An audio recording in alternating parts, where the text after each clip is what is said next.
লেবু, লঙ্কা আর লবণ দিয়ে এই গরমকালে জল ঢালা ভাত খেতে কে কে পছন্দ করো তোমরা কিন্তু অবশ্যই কমেন্ট করে জানাবে। হ্যাঁ, আর আমি কিন্তু খেতে ভীষণ ভালোবাসি।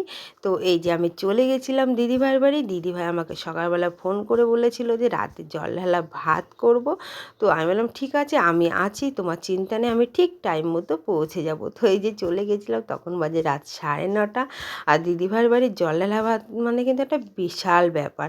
আমার বাড়িতে জল ঢালা ভাত মানে একদমই খেতে ভালো লাগে না, যেহেতু সবাই খায় না হয়তো সেই জন্য।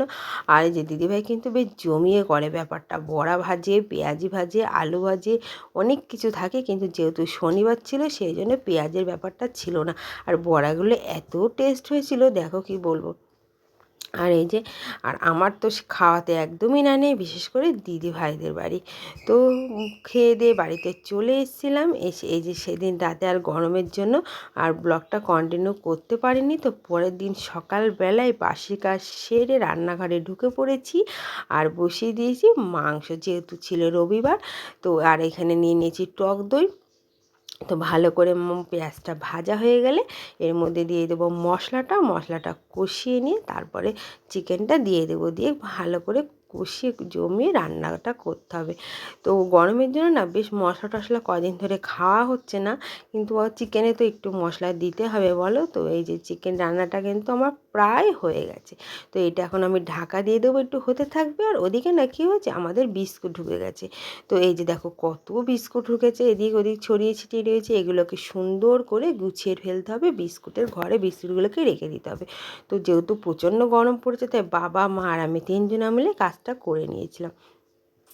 জানো তো আজকে কী হয়েছে, আজকেও কলা পাতা কেটেছিলাম, যে মাংস ভাতটা খাওয়া হবে কলা পাতায়, সবাই মানে তিনজনা মিলে আমরা বসে খাবো। কিন্তু এই উৎপলের এমন একটা কাজ চলে এসছে, ও না ঠিক মতো খেতেই পারল না, অল্প করে খেয়ে ও বেরিয়ে গেছে। আর ওই জন্য আমারও আর খেতে ইচ্ছা করছিল না। আর একা একাকে খেতে একদম ভালো লাগে না, বিশেষ করে আমার। তো যাই হোক, দেখো মাছের মাথাটা নিয়েছিলাম খাবো বলে, এই মাছের মাথাটা অনেক দিন ধরেই ছিল, রান্নার করে মানে হয়ে উঠছিল না। আর এমন দিনে আমি রান্না করেছি যে উৎপল কাজে বেরিয়ে গেছে। তো পুরো মাথাটা কিন্তু আমি নিয়ে একদমই খেতে পারিনি। এই যে আমি একটুখানি ভেঙে নিয়েছিলাম, আর খেতে কিন্তু অসাধারণ হয়েছিল। আর এদিকে করেছিলাম চিকেনটাও একটু অল্প করে নিয়ে নেবো, সেটা তোমাদের সাথে আমি পরে মানে তোমরা দেখতেই পাবে। আর এই গরমে না সত্যি কথা বলতে আমি অনেক দিন পর কিন্তু এরকম জমিয়ে খেলাম, মানে একদমই জল খেয়ে খেয়ে পেট ভরে যায়। তো মাছের মাথাটা খেতে বেশ ভালোই লাগছিলো। আর এই যে 2 পিস নিয়ে নিয়েছিলাম চিকেন। তো তোমাদের সঙ্গে আর বেশি কিছু আমি আজকে শেয়ার করতে পারিনি।